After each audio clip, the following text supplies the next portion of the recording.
Onun da mı kaç? Suriyeliydi artık şimdi Arapça konuşuyor. Otelleri kazanmaya çalışıyor. Sınır altında. Az önce aynen ben aldım. Kupayı askerler bağlı. Onlar kupayı askerler bağlı. Güzel orada. Valla gördüm. Ağır amcamın oğlu da inan mısın? Gördüm. Baktım dedim askere söylüyorum.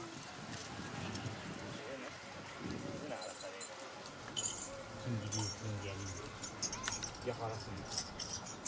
Yani her an... Parkın yanındaydı o tarafa aldı. Hayır, neredeydi? Parkın yanındaydı o tarafa aldı. Tam bitişik değil mi? Park içinde ya. Kimin de? Bu adamın arazisi içinde. Kimin arabada arabası mı?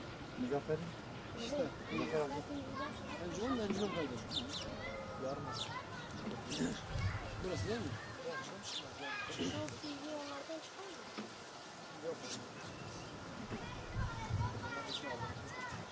Onun süreyle sıfır yapıyor. Onları bu tarafa Bu bir şey abi.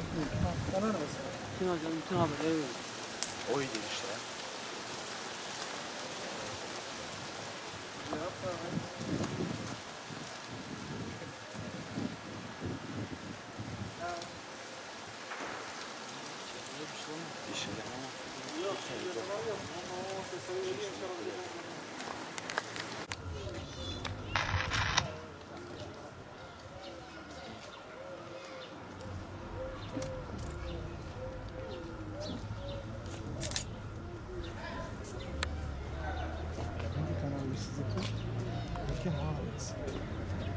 Hangisi?